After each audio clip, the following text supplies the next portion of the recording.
अस्सलाम वालेकुम की हाल मेरे दोस्तों अजीज़ों तो ठीक ठाक हो। उम्मीद है कि माशाअल्लाह तुसी ठीक ठाक ही होवोगे।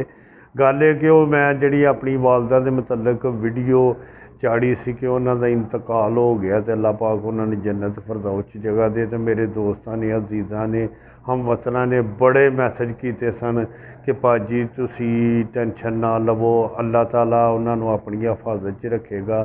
अल्लाह पाक उन्होंने जन्नत फिरदौस जगह दे तो थानू सबर दे। मेरे को तो यहो जे बयान भी कोई नहीं कि मैं थानू दस सकां कि मैं किन्ना कुछ शुक्रगुजार हाँ तुहाडा। तुसां मैनू बड़ी मुहब्बत दी है तो मैं भी इहो ही कहना वा पिया कि वालदा है वालद है उन्हां दी खिदमत कर लो। दुनिया के उत्ते इन्हां दे नाल दी वड्डी अजमत अजीम हस्ती कोई नहीं, क्योंकि माँ बाप जिहड़ा वे अपनी औलाद लई बड़ा कुछ सोचदा है। समझदे हो, अगर वालदा तुहाडियां जिंदा ने, माँ बाप जिंदा, उन्हां दी खिदमत कर लो, उन्हां दे पैर फड़ लो, उन्हां कोलों मेरा मतलब है उन्हां नूं राज़ी कर लो इस दुनिया के उत्ते। समझदे हो, असीं भी हुण परदेस दे विच आ, इत्थे परदेस दे विच रहिंदे आ।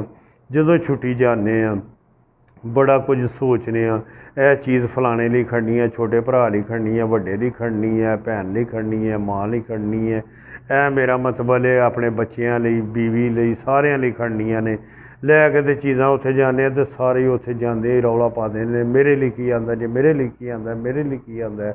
एक माँ है कि जेड़ा मिल के ते आंदी है पुत्तर सना तेरा काम कैसा चलदा पिया, पुत्तर उत्थे रोटी टाइम ना खाना सैं, बड़ा पतला पतला मैनू तो लगना पिया। नहीं अम्मा मैं ठीक हाँ। नहीं पुत्तर तू मैनू कमज़ोर कमज़ोर लगना पिया। माँ इन्नी खिदमत करेगी, दिन चढ़ेगा तो वो जनाब खाने बनाएगी, चंगे चंगे बनाएगी तो फिर ये भी कहेगी जाओ उत्थों दर्जी नूं बुलाओ, ये दो तीन सूट सुहाने ने, तुहाडे अब्बू दे दो तीन सूट सुहाने ने, पुत्तर जा दर्जी नूं बुला के लिया। अहें नहीं अम्मा मेरे को है नहीं पुत्तर, मेरा दिल करदा मैं अपने पुत्तर नूं अपने हत्थी कपड़े बना के दियां।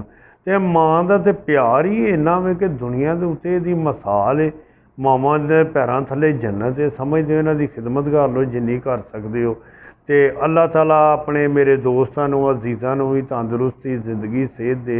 इन्हां ने बड़े मैसेज किए दे सन मेरी वालदा के मतलब, मेरी वालदा नूं इन्हां ने बड़ियां मेरा मतलब फातिहा दियां दुआवां दित्ती दियां ते मेरे दिल च भी इन्हां दी बड़ी मुहब्बत है। अल्लाह पाक तुहानूं सारिआं नूं अपनी हिफाजत च रखे, अपनियां रहमतां ते फजल करे। तो वैलकम हो गया राजपूत दा। ओके खुदा।